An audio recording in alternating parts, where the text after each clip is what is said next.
Boa tarde. Última aula experimental. Obrigado, né? Aqueles que resistiram aí ao semestre, continuaram estudando.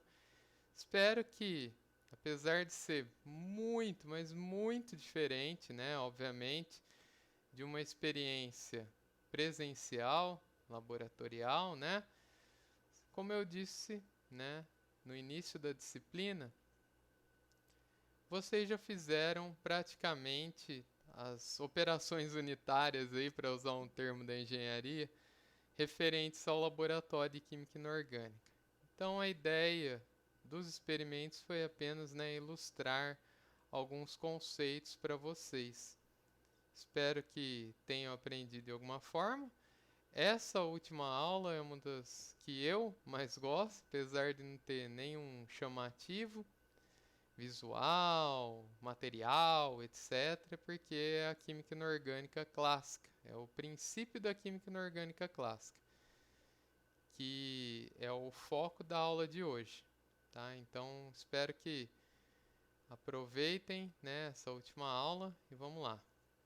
Então, é uma aula que vai envolver os metais de transição, que eu venho mencionando desde o início do curso, e que nesse momento que a aula vai ao ar, por conta do cronograma, né? Inclusive alguns professores já estão liberando as notas, acredito eu. Já é possível fazer isso. Mas a gente ficou com um time-lapse aí um pouco apertado, né? Então, algumas coisas ficaram confusas. Mas de forma alguma vocês vão perder em aprendizado. Vocês vão poder observar, né, o experimento como os primeiros cientistas fizeram no laboratório na época e depois a gente vai um pouco mais a fundo na teoria da química de coordenação, que é o assunto principal da aula de hoje, já adiantando. Então aqui eu vou apresentar algumas propriedades necessárias para vocês compreenderem o mínimo que está acontecendo ali, né? Não ficar tão vazio. E aí na aula teórica vocês vão poder ver isso com mais detalhes e aprofundar um pouquinho mais. Ok? Então vamos lá. Esses são os metais de transição, ocupam a porção central da tabela periódica. A gente vem falando deles desde o começo, né? Então já mencionei inclusive alguns bem específicos aqui, o nióbio e o tântalo, que eu pessoalmente já trabalhei diretamente com eles. Entre outros, né, os metais mais conhecidos aí da indústria, de aplicações no nosso dia a dia, que estão presentes aí, manganês, ferro, cromo, níquel, zinco, cobre. Todo mundo já ouviu falar disso. Titânio, né, que está até nas vitrocerâmicas, como próteses dentárias, que eu já mencionei anteriormente.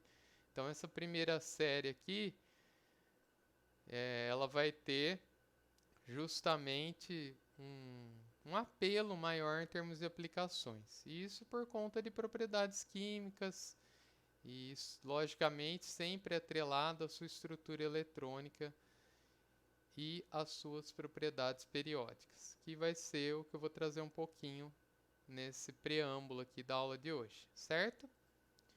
Então, aqui a gente tem exemplos de metais de transição já em peças, né? Pedaços, lingotes de metais. São todos metais, né? A gente já falou a palavra diversas vezes, mas eu já mencionei também durante o curso. Exceto aqui, né, nessa figura o alumínio, né? Eu risquei, né, para falar, nossa, alumínio não é, né? O alumínio está no grupo 3. E a gente tem aqui um exemplo de liga também, que é o latão. Aqui, o diferencial desse grupo, desse subgrupo aí, dessas famílias, né, da tabela periódica, já que são várias famílias nos metais de transição, a gente tem sempre a ocupação de orbitais d, tá? Então, vocês vão achar coisas como essa nos livros, né? Ou nesse diagrama que também, né, já foi dado lá no início para ensinar a configuração quando envolve estes orbitais d. Mas o que eu quero chamar a atenção, além desse erro grosseiro, né, espero que tenham compreendido após, né, os exercícios, avaliação, né, a revisão, que 4 é maior do que 3, tá? Então, o 4s ele sempre vai vir depois dos orbitais 3d por uma questão de energia, né? Então, lembre-se que o número quântico principal indica o nível, né, de energia em relação ao zero, ao núcleo de um átomo. Mas sempre nós vamos ter ocupação de orbitais d, né? Então, o titânio aqui, na verdade, titânio é 2, eu confundi com o escândio aqui. Vamos arrumar, porque senão passa e o que acontece? A gente esquece. Agora sim, né, o escândio sim é o primeiro elemento da série transição. Desculpem, né, por conta de acréscimos que eu fiz, né, especialmente aí para vocês no material, né, para nortear um pouquinho vocês durante essa aula experimental. Então, o escândio, que é o primeiro da série transição, ele vem depois do cálcio. O cálcio é o último elemento representativo antes, a gente já viu isso lá na revisão. E aí, então, ele ocupa um orbital d com apenas um elétron. E aí a gente vai preenchendo os demais, com as exceções já mencionadas lá na revisão também, no meio e no final, que vão ter características especiais, bem como seus elementos anteriores. Então, além do manganês e do zinco, o crômio e o cobre vão ter exceções aí nas configurações eletrônicas. Não é o foco aqui, tá? Voltem lá na revisão se ainda estão com dúvida. O foco é a ocupação de orbitais d. Todos os elementos têm isso em comum. Aqui a gente tem uma representação dos orbitais d, da sua superfície limite, das suas densidades eletrônicas enquanto orbitais, né? Da sua resolução de funções de onda, que é a própria definição de orbital. E aqui a gente fala sobre estados de oxidação variáveis. Então a gente já trabalhou isso de certa forma, né, com outros elementos, mas a gente viu que isso se resumia a 2 estados mais comuns do grupo, né? Tem uma explicação. Alguns elementos tinham um único estado de oxidação, grande parte, né, dos elementos representativos, e os metais de transição não. Sem exceção, né, exceto o escândio e o zinco, vão ter estados de oxidação variáveis, tá? Então, aqui em rosinha são os estados mais comuns ou mais frequentes, e os verdes são os menos comuns. Tá? Então, aqui, cruzando, né, com os estados de oxidação que estão no eixo Y, desse gráficozinho aqui, dessa tabelinha, vocês vão ter uma ideia. E aqui a linguagem antiga ainda, né, que alguns livros, inclusive de inorgânica, ainda trazem, né, 3B, 4B, e hoje aí o PAC diz que a gente numera os grupos de 1 a 18 direto, né, sem A e B. Então aqui, quando a gente começa a perder os elétrons sempre dos orbitais s, porque eles são mais energéticos, são mais externos, estão mais blindados em relação ao núcleo, e aí a gente vai começar a mexer nos orbitais d. Tá? Isso por si só já daria uma diferença nos estados de oxidação, né? Isso também tem a ver com as funções de onda dos orbitais d, que são mais complexas que os demais orbitais, né? Não só ali a representação do orbital, mas matematicamente falando, essas funções de onda resultantes, né? Aliás, os resultados das funções de onda para orbitais d, elas são mais complexas. E isso, né, já vai agregar inclusive o nome aí, os complexos de coordenação, como a gente chama, que são os compostos resultantes dos metais de transição, que a gente vai ver um pouquinho já já. Tá? Então, os estados de oxidação variáveis vão depender, aí sim, alguém colocou, não estou tentando lembrar quem colocou, mas qual o assunto. Num dos exercícios da prova ou dos exercícios dados, a gente tinha a questão aí de estados de oxidação diferentes. Por que esses estados de oxidação? Esse. E alguém colocou que depende do elemento qual está ligado. Não. Aqui sim, tá? Nos metais de transição a gente vai ter uma influência do elemento que está ligado ou do ligante, como a gente vai ver a seguir na linguagem mais correta, mas os estados de oxidação eles vão depender também de cada um dos metais de transição aqui. Isso não é uma explicação que dê para trabalhar completamente sem eu mostrar as funções de onda de cada um, e realmente não é o objetivo da disciplina aqui. Saibam que os metais de transição têm estados de oxidação variáveis. E como eu vou saber? Aí sim, você vai ver a fórmula do composto coordenação e vai saber qual é o estado de oxidação de cada metal. E a influência dos ligantes, dos elementos que estão ligados, a gente vai discutir um pouco mais durante essa parte do curso. Não necessariamente agora, na aula experimental, mas na aula teórica sim, na nossa última aula teórica dos metais de transição e compostos de coordenação. Outra característica importante de metais de transição são as suas colorações, que a gente já vem observando desde as primeiras aulas experimental, na hora que nós precipitamos hidróxidos de metais de transição que são coloridos, em comparação com hidróxidos de outros elementos, né, que não eram coloridos, eram precipitados brancos. Um dos únicos aqui que vai ter uma coloração praticamente transparente, muito pálida, fraquinha, vai ser o manganês, está no meio da série de transição, e o zinco também, que ele está no final da série de transição, por conta dessa questão de distribuição eletrônica, eu já venho batendo na tecla algumas vezes, desde a nossa revisão. Então, se ainda tem dúvidas, voltem lá para tentar compreender essa questão, né, de distribuição equalizada de elétrons nos orbitais. Assim, e o magnetismo, né, que também é explicado devido à estrutura eletrônica característica ou quase exclusiva desses metais de transição. Outro ponto super importante para os metais de transição é o seu raio atômico, que é praticamente constante. Se a gente notar todos os metais de transição, vamos pegar a primeira série somente, né? A gente vai ter uma diferença para o escândio, que é um pouco maior, titânio também é o segundo. Depois a gente tem uma faixa que é muito constante aqui, se a gente analisar matematicamente falando, está tudo na mesma ordem de grandeza, não que os outros não estejam também, mas aqui a gente vai estar com raios extremamente parecidos que não ocorrem com outros elementos representativos da tabela periódica. A gente pode observar, inclusive, aqui nessa mesma figura, a variação do raio atômico, como é diferente ao longo de uma série de elementos, né, de um período de elementos representativos. E aqui nós temos então a explicação que é chamada de contração lantanídica.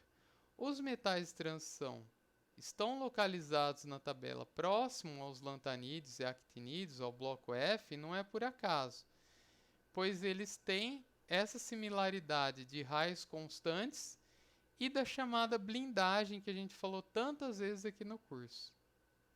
Então, nessa representação aqui dos níveis ou subníveis de energia, nós vemos em azul o núcleo, e aqui nesse core, né, que seria uma região mais central, ele extrapola bem essa figura, temos uma variação de subníveis 1s2 até 4d10. É muita coisa, né? Distribui lá, dá uma olhada no diagrama Linus Pauling, quantos elétrons vocês vão ter, ou faça uma continha aí de cabeça, relativamente rápida.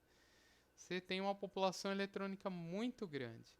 E aí a gente vem com as camadas mais externas, vamos dizer, né, desses orbitais D.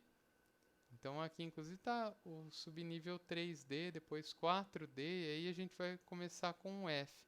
Para os lantanídeos, você tem a maior blindagem da tabela periódica em relação ao núcleo.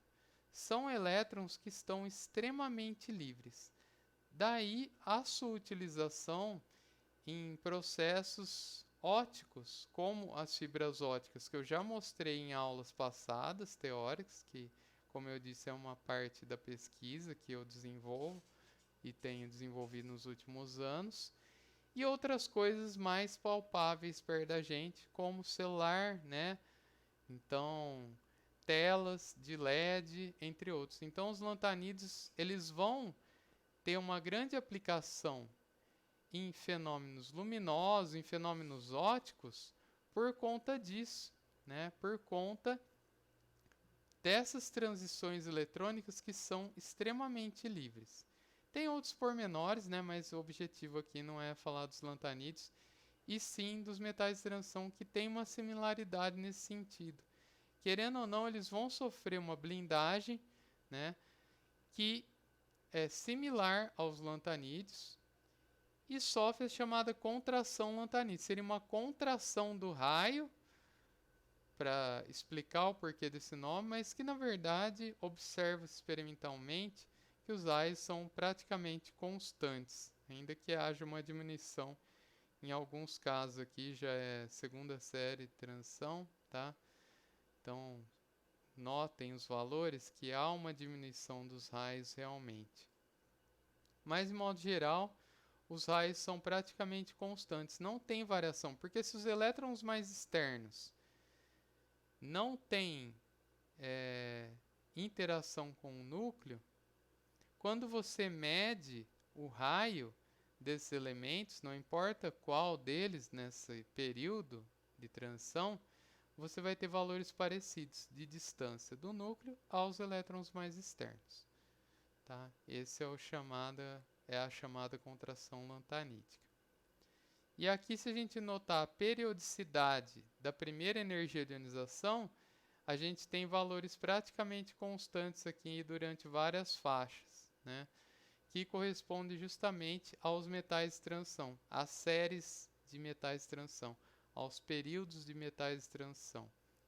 E essa relação da primeira energia de ionização, ou da energia de ionização, com o raio, a gente já discutiu diversas vezes, né? Quanto maior o raio, menor a energia de ionização.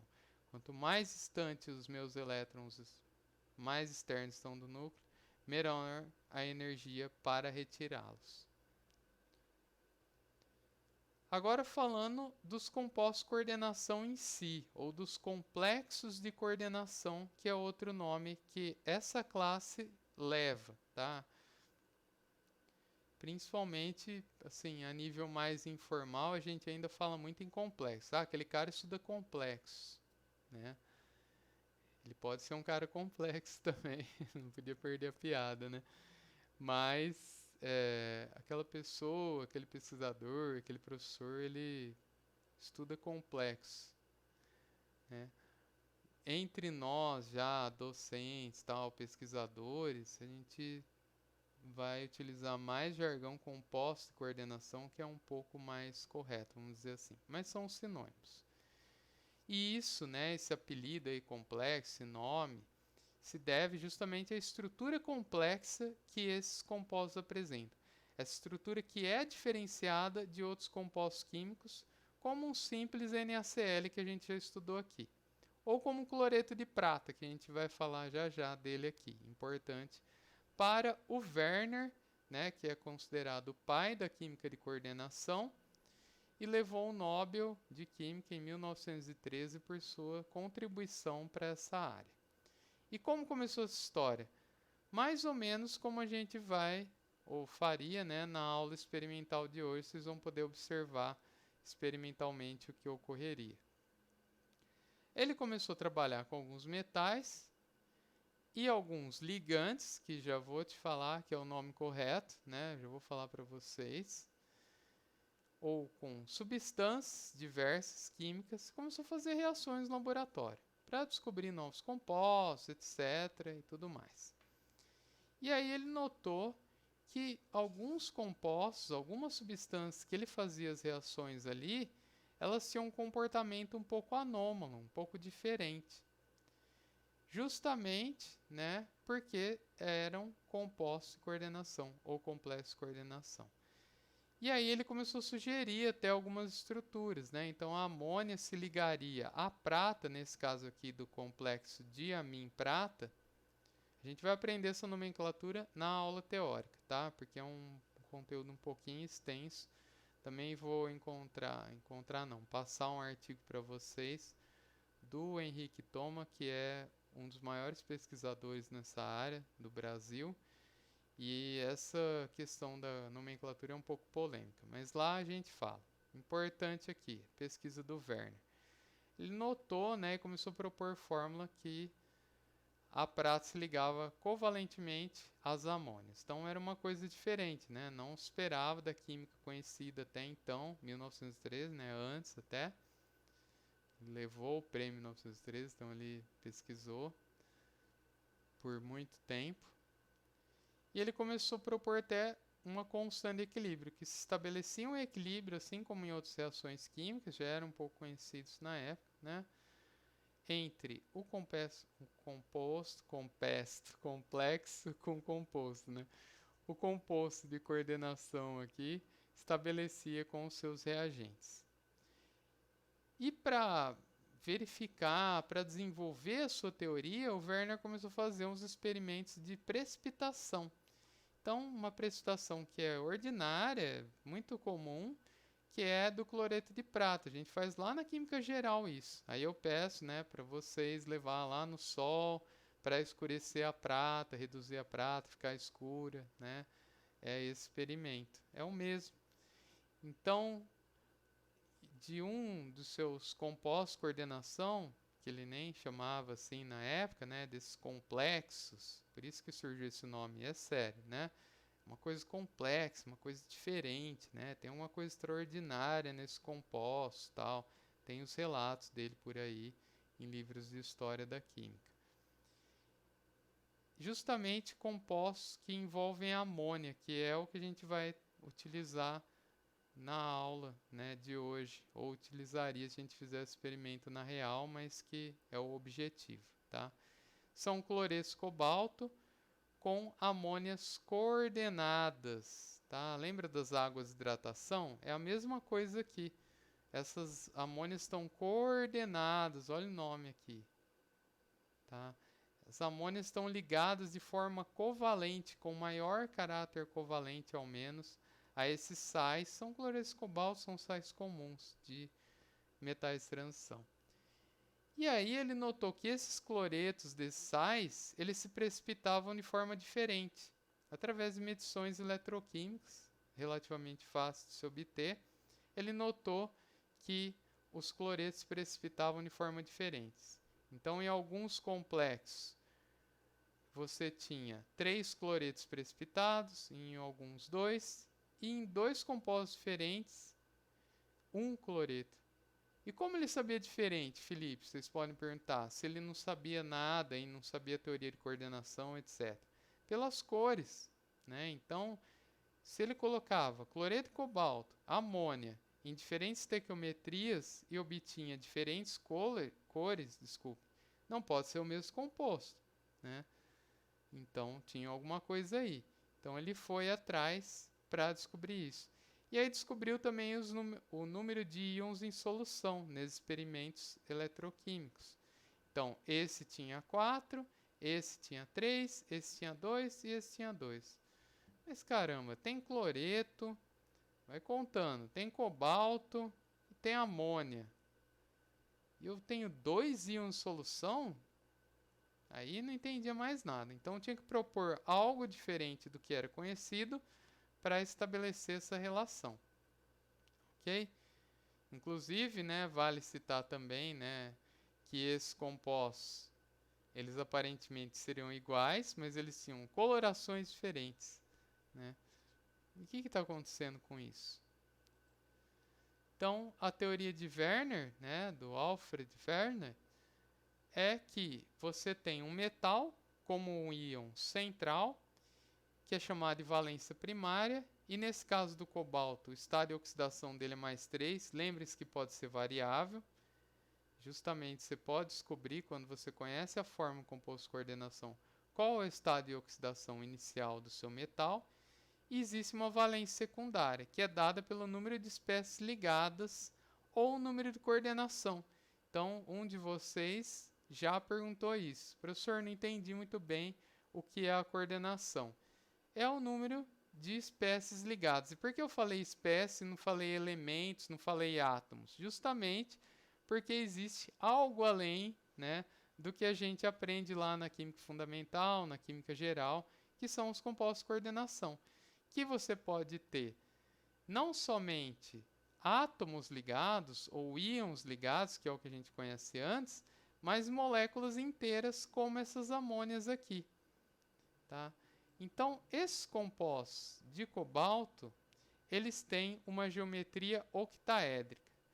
E ao contrário de outros momentos da disciplina em que eu falei que era possível prever pela teoria de repulsão, os pares, leste, camada e valência, que não tem nada a ver. São observações experimentais de diversos pesquisadores ao longo dos anos que foram permitindo fazer algumas elucubrações a respeito disso.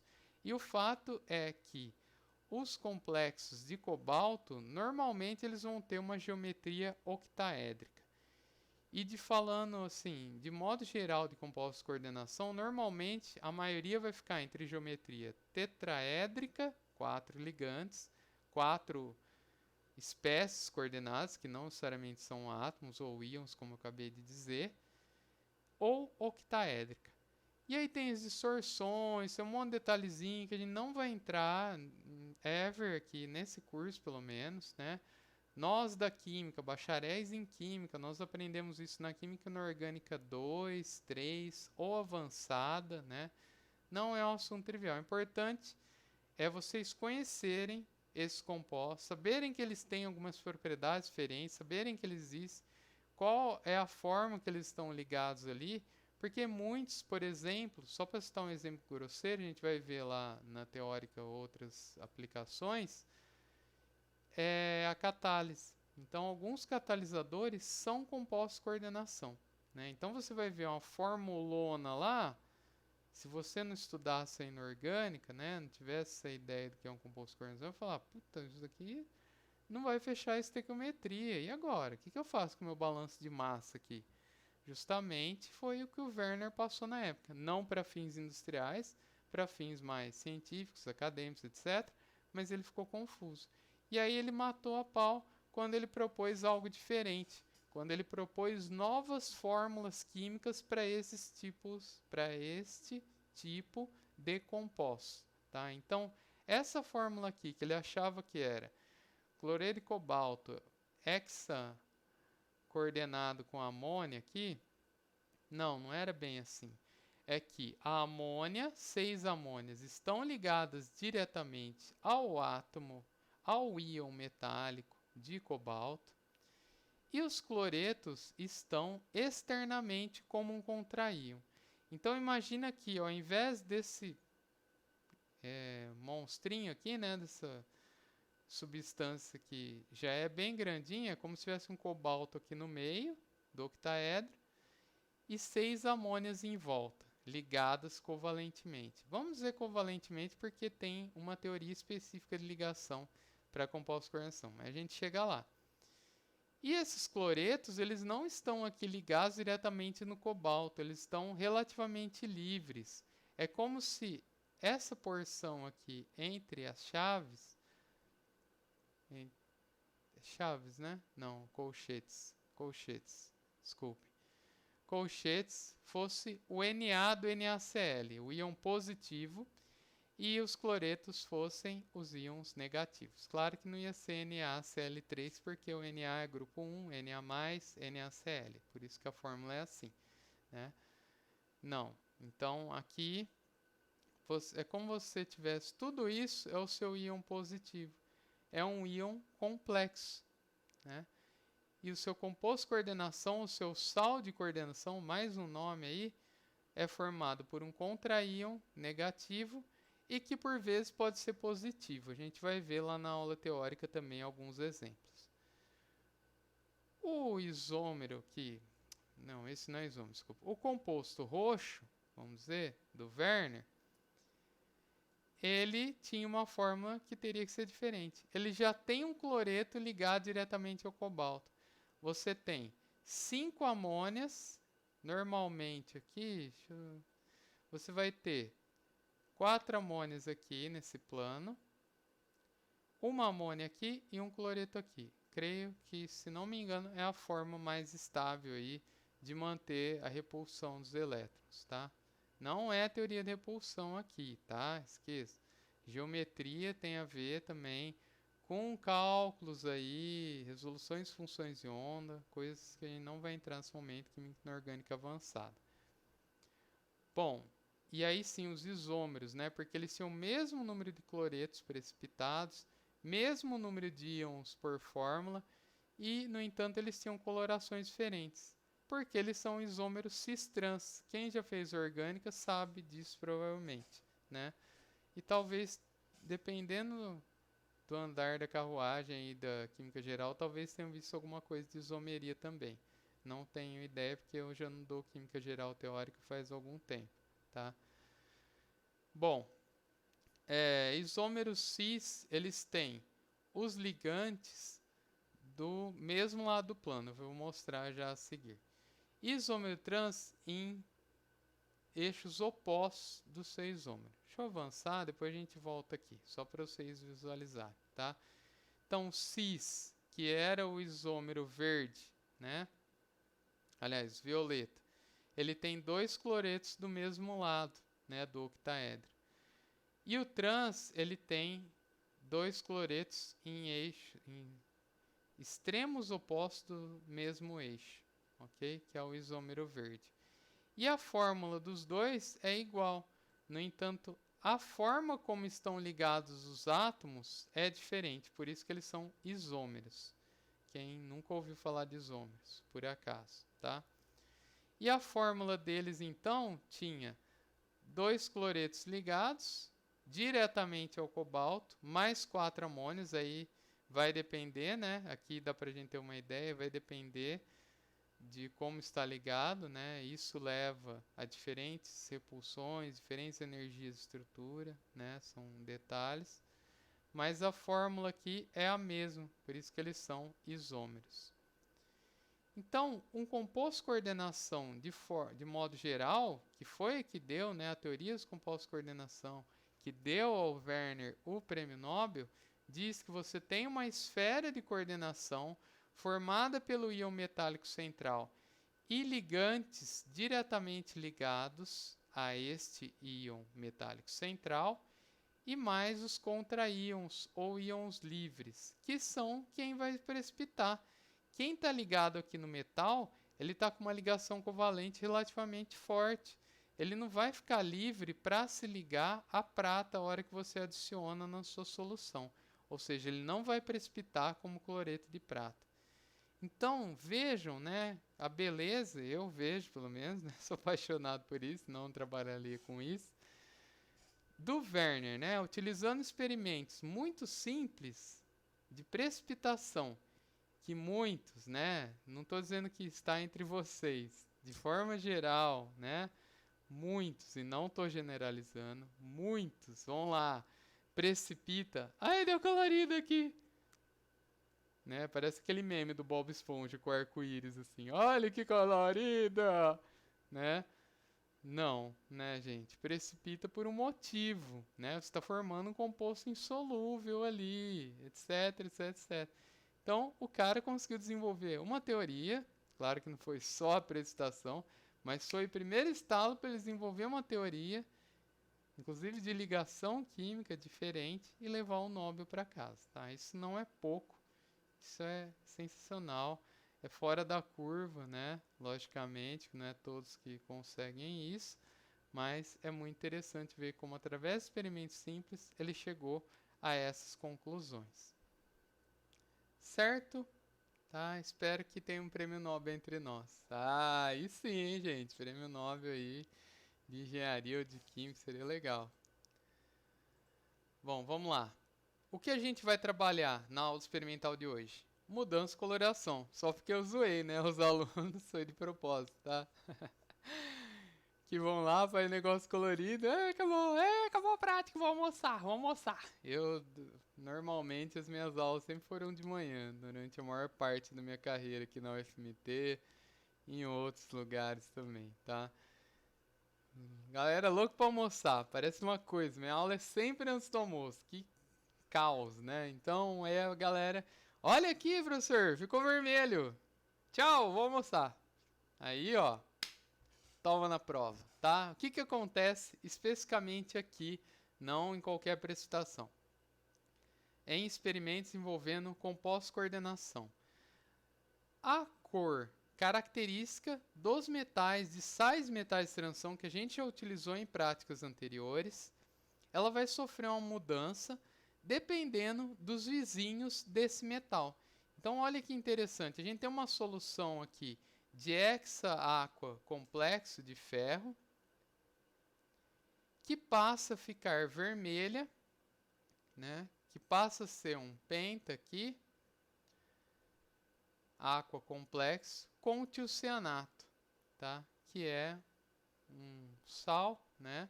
Comum, um tiocianato de amônio, que foi adicionado aqui e que levou a essa mudança de coloração. Agora, o mais importante, por que que houve essa mudança de coloração?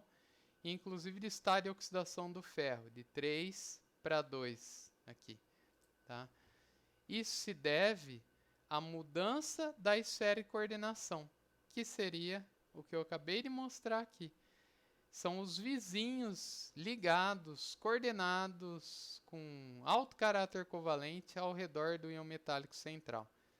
Você mudou o ferro aqui? Não, é o mesmo ferro. Só que ele estava complexado somente com ligantes de água, águas coordenadas, lembre-se, né? E ele passa a ter o tiocianato ligado diretamente a ele, que dá essa mudança de coloração. É basicamente isso que a gente faria na aula experimental de hoje, que vocês vão poder visualizar através dos vídeos que eu vou deixar lá no post, né, na postagem lá no AVA dessa aula, tá? Não vou colocar os links diretamente aqui, vou colocar lá direto no AVA, o hiperlink, vocês já podem clicar e assistir lá mesmo, certo? Bom, aqui falando de prata, né? Só para a gente ter uma ideia, de novo, a prata sozinha ela tem um potencial de redução, 0,80.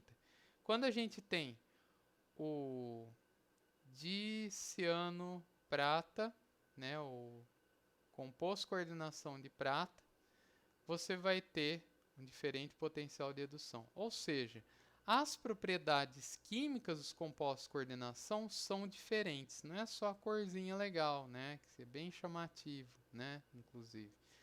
Você vai ter propriedades químicas diferentes.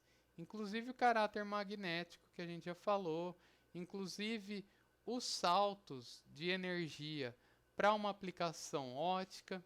Então, tudo isso vai mudar. Então, é importante compreender como ocorre essa mudança da esfera de coordenação. Que a gente vai ver um pouquinho aqui hoje, para dar uma palhinha aí, um spoilerzinho. E na aula teórica a gente vai um pouquinho mais a fundo. Então, as cores dos complexos, elas vão depender não somente do íon metálico central, mas também da sua esfera de coordenação, dos seus ligantes, das espécies que estão ligadas a esse íon metálico central. No caso de aquacomplexo, a gente tem para o cobre uma cor clarinha, um azul bonitinho, né, clarinho. Para amônia, a gente já tem uma cor mais escura, mais para o roxo, sim, um azul mais forte, quase marinho, dependendo do seu experimento ali. Isso se deve a uma escala de força dos ligantes que a gente tem, bem a grosso modo, tá? Nesse momento que é importante saber, vai depender do ligante e às vezes do mesmo ligante em excesso. Incrível isso, né? É o que a gente vai observar através dos vídeos, né? E que seria feito no laboratório. A gente vai adicionar amônia, somente amônia, e a gente vai notar que em excesso ela vai causar uma alteração. É justamente aqui que a gente vai trabalhar, tá? com complexos que são aquacomplexos, que são complexos que têm um metal ligado a moléculas de água, sendo trocadas por moléculas de amônia, sendo deslocadas, assim como no exemplo do tiocianato que eu acabei de dar. Ok? Agora uma pergunta que é clássica de aula de Química e Coordenação e que pega quase 100% dos alunos. Aqui a gente tem diferentes complexos, diferentes compostos de coordenação. Isso, né, vamos supor que a gente está ainda na época do Werner, que a gente não só tem de nossa observação experimental para deduzir as coisas. Vocês acham que aqui, nessa série de compostos de coordenação, você tem o mesmo metal, né, e ligantes diferentes, ou você tem metais diferentes e ligantes iguais?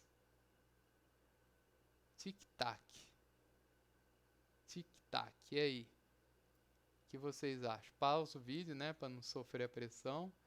Bom, é isso, né? Congela o Felipe aí. E aí, gente, o que vocês acham? São todos complexos de cobalto, tá? Só que os ligantes é que mudam aqui.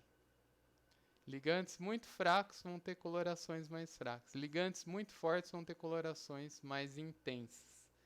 De novo, na teoria a gente vai poder entender um pouquinho melhor disso, ok? Já falei de espectro visível ao homem. Quem está acompanhando as aulas do meu amigo Lucas Bolzon, que é a Jaqueline, agora eu tive que citar seu nome, Jaque, desculpe, disse que ia passar para vocês, tá?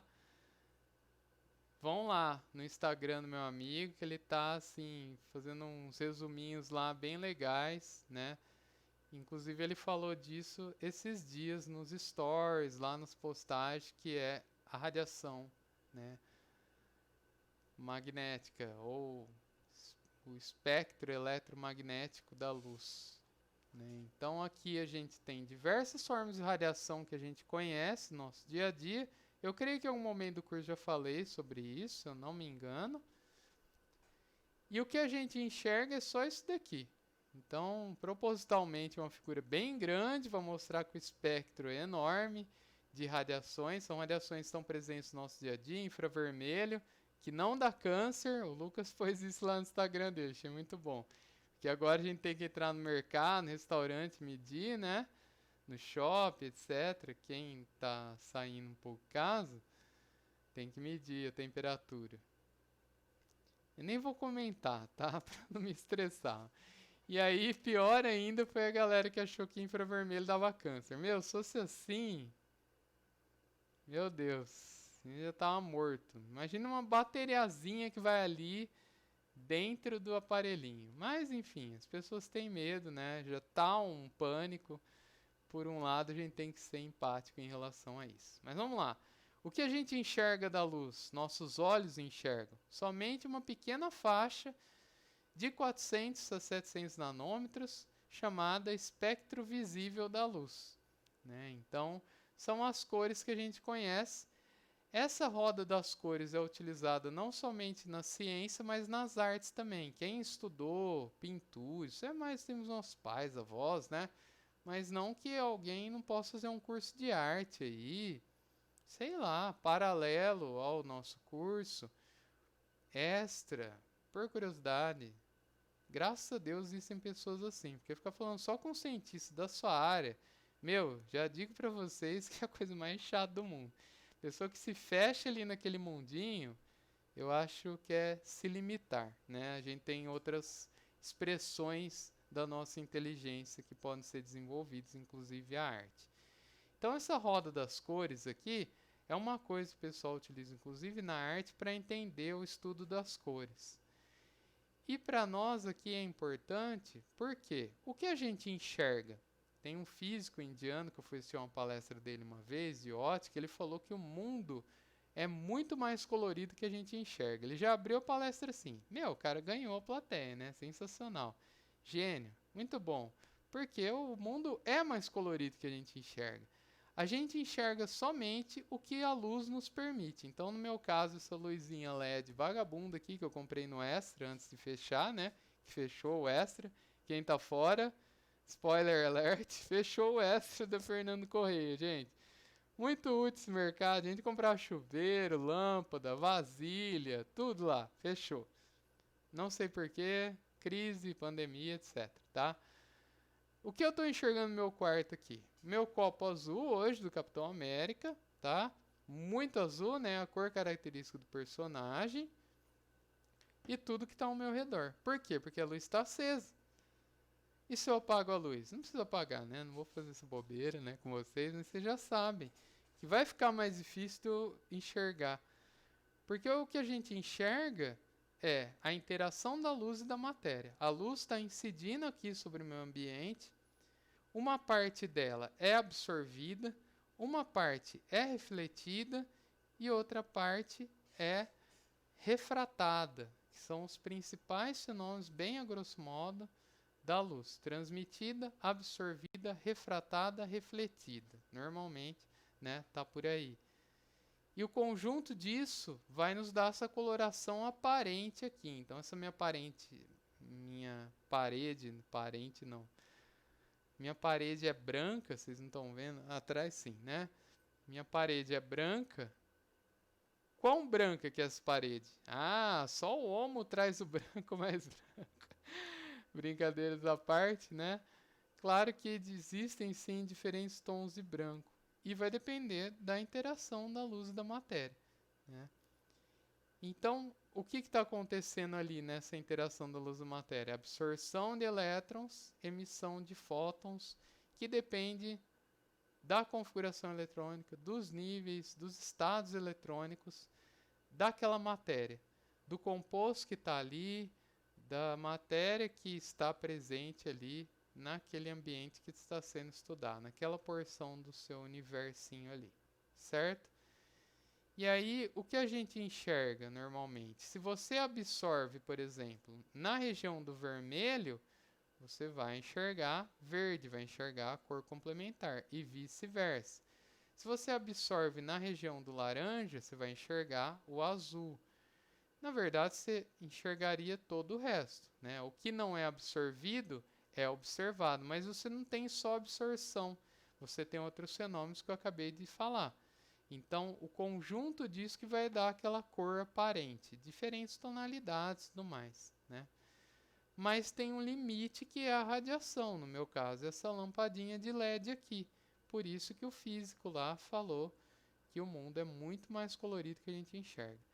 E digo mais, dentre os comprimentos de onda de radiação aqui, nós vamos enxergar melhor o azul e o verde. Só esse pedacinho aqui. Dá o quê? 100 nanômetros. A gente vai enxergar isso. Você tem ideia que é 100 nanômetros? É isso que a gente vai enxergar desse espectro eletromagnético da luz. Enorme, né? Com várias formas de radiação que a gente usa o micro-ondas para fazer pipoca, esquentar comida, infravermelho para medir temperatura e ligar a TV, raio-x, que nem eu fiz ontem do meu dentinho que está doendo nesse momento, raios gama para criar seres superpoderosos, verdeados, mentira, é utilizado para medicina, né, inclusive, ou para bomba, que é a base dos quadrinhos, raios cósmicos para criarem irmãos que viajam através do universo, um é invisível, outra é de fogo, outra é de pedra, outra é de elástico, entenderam a referência? Ah, se não entenderam eu não vou contar. Raios cósmicos que criam supergrupos de seres, enfim, ondas de rádio, ondas TV, tá? A radiação tem muitos comprimentos de onda, muitas formas, e a gente só enxerga esse pedacinho aqui. Tudo isso para quê? Para, claro, trazer conhecimento para vocês. E aqui para explicar o que a gente vai observar nos compostos de coordenação. Então, o titânio, por exemplo, um complexo titânio, por isso que eu confundi o titânio lá no começo. Hexaaqua titânio 3 é o nome desse complexo aqui. De novo, na aula teóricos vão aprender nomenclatura. Um complexo titânio desse tipo ele vai absorver, a gente faz um espectro, né? A gente põe no aparelhinho lá essa amostra aqui e incide radiação lá no ambiente escuro, fechado, para não ter influência disso ao nosso redor aqui todo o tempo. E aí ele vai gerar um espectro, né? Do que? De absorção. Então a radiação está sendo absorvida nesses comprimentos de onda. No máximo aqui, né? No máximo do gráfico, isso é cálculo, né? Químico, pelo amor de Deus, né? Não vou entrar em detalhes aqui. 550 por ali, tá? Vamos por 500, tá? Eu estou absorvendo nessa região e eu vou enxergar em outra. 500, 550, eu estou aqui no verde, né? E aí, eu estou absorvendo então, como essa lâmpada aqui, ela não é muito pura, né? Existem, o laser, ele vai ter um comprimento de onda mais específico. Por isso, normalmente, laser vermelho, laser verde, que a galera usa para estourar poste, né? Da aula também, né? A gente tenta lá usar o laser. Ele tem uma radiação que é mais específica. Aqui nesse equipamento, a gente vai utilizar uma lâmpada que tem muitos comprimentos de onda, né?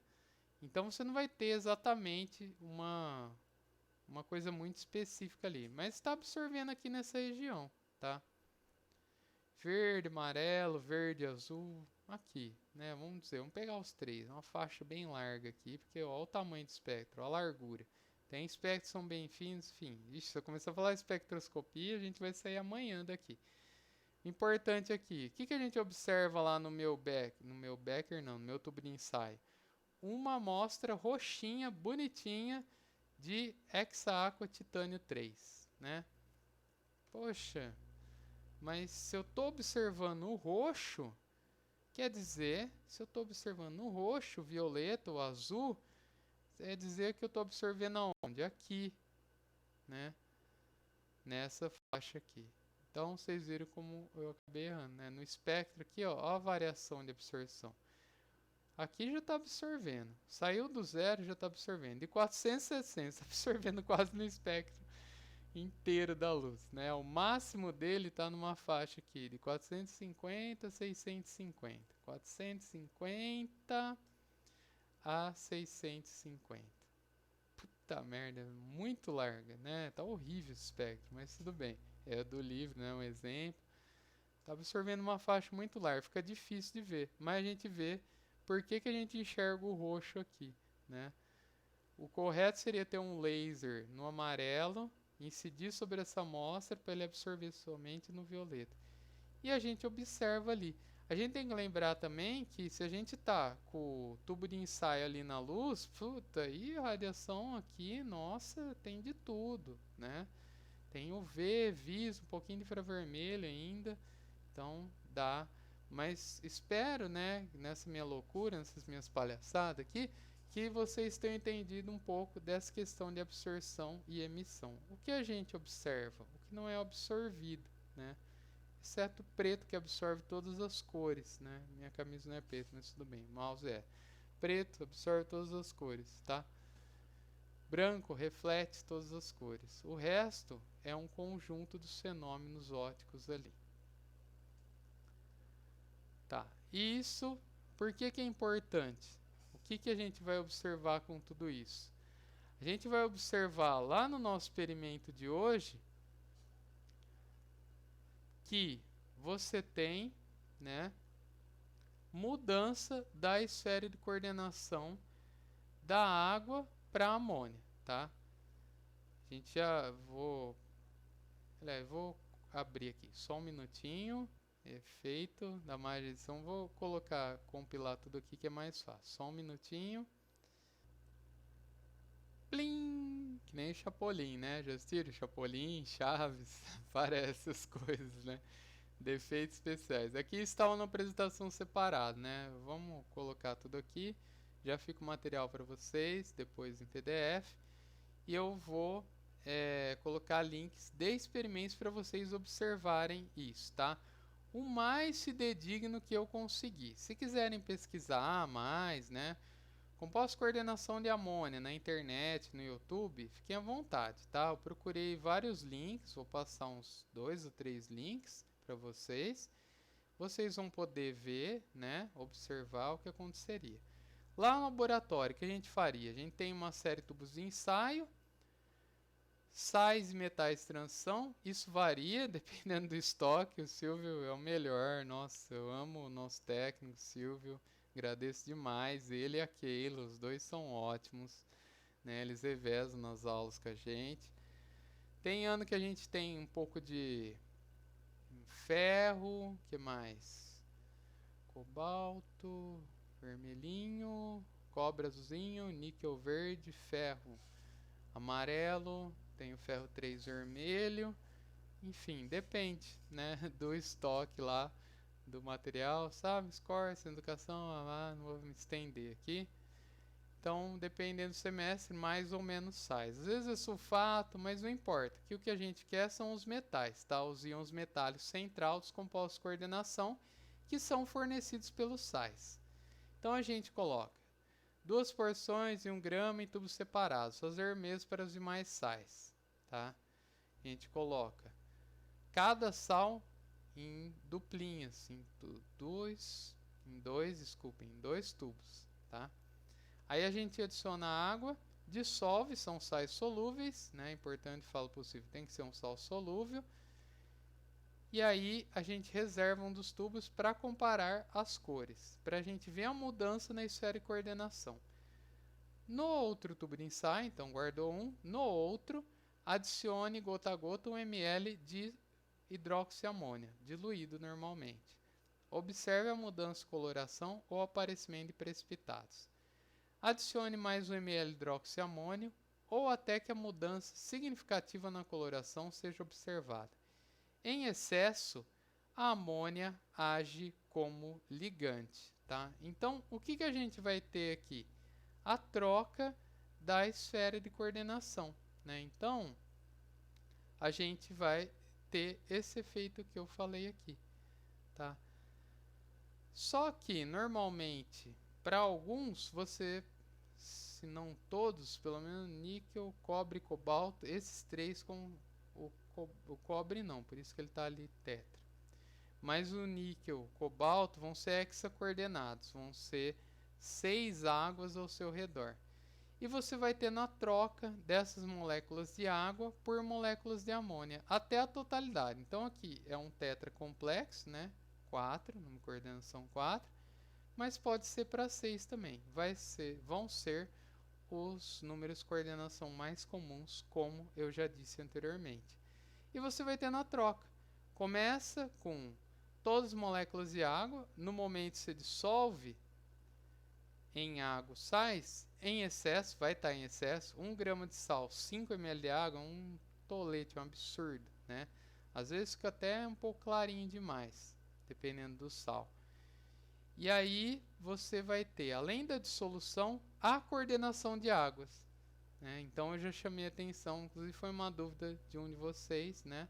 Lá, que não entendi, solubilizou, coordenou, porque, né?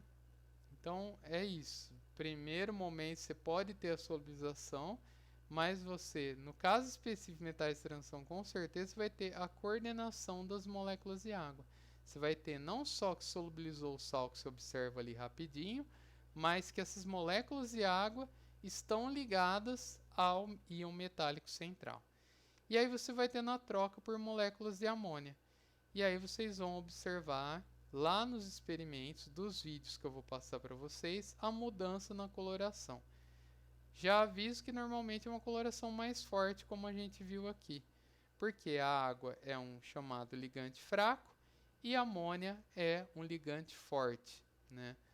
E aí normalmente tem a ver, né, com a coloração. Justamente ligantes mais fortes têm coloração mais forte. A gente vai ver lá na teoria isso com calma. Não se preocupe nesse momento. Por enquanto, o que vocês têm que saber? Os metais de transição são elementos diferentes dos demais elementos da tabela periódica por conta de propriedades que a gente mostrou. Estados de oxidação variáveis, raio atômico constante, basicamente é isso. E tem a característica de formarem compostos coloridos, que são os compostos de coordenação. O Werner desenvolveu uma teoria, que a gente vai explorar um pouco melhor na parte teórica, que explica por que eles são complexos, por que eles são diferentes, o que eles têm de extraordinários, que a gente viu aqui bem basicão, né? Vamos ver um pouco mais na teoria. E o composto coordenação é composto por quê? Olha o trocadilho de novo. Piada de química inorgânica, né? Parece a praça é nossa. O composto é formado pelo quê? Por um íon metálico central e ligantes. Dentre esses ligantes, a gente tem a chamada esfera de coordenação, que são os ligantes diretamente ligados ao metal, e também os íons livres, que não estão ligados diretamente ao íon metálico central, certo? E aí, quando a gente mexe aqui, nesses que estão ligados de forma covalente com o metal, a gente observa propriedades diferentes, como a coloração, que foi o objetivo desse experimento. Tá? A gente trocou os ligantes, a gente trocou a esfera de coordenação e observa essas diferentes colorações. Certo? Na teoria, de novo, vocês vão ter um pouquinho melhor isso, mas para esse momento experimental é suficiente. Mudança de esfera de coordenação, né? E o que são esses compostos de coordenação. Revisem esse vídeo, se falei muito rápido, se ficou muito confuso. Peguem os livros, quem puder aí, né? Que está com o livro na mão, dá uma olhadinha. Essa parte de coordenação, acho que na Catherine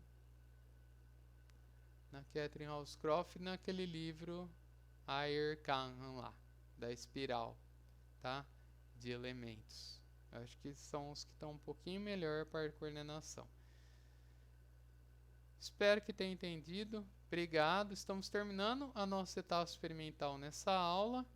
Estudem, caprichem na última prova, tá? Ainda vale 10% da nota, parece pouco. Não dou nota, tá? Quem está fazendo de novo pode confirmar com vocês. 4.8 é 4.8, tá? Não tem aprovação. Então estudem com esse recado final estilo Thanos. Estudem, tá? Para a última prova. E mais importante, espero que tenham absorvido, espero que tenha sido proveitoso. Eu procurei fazer o possível, né? Inclusive na segunda etapa teórica, eu dei alguns exercícios. O pessoal reclamou que eu corrigi. Meu, de novo, já falei em vídeos. Quem não assistiu o vídeo, assiste de novo, do grupo 16. Logicamente, os critérios de correção da prova são muito mais criteriosos que a da avaliação. Mas como vou saber? Estuda, tira dúvida. Né? Para isso que a gente está aqui. Para isso que a gente criou resolução. Para isso que a gente está flexibilizando o ensino de vocês. Para que vocês não sejam atingidos de outra forma. Além das inerentes aí da pandemia. Ok? Obrigado pela atenção de vocês. Se cuidem. E até a próxima aula de Química Inorgânica. Teórica, né? Experimental, passou a régua.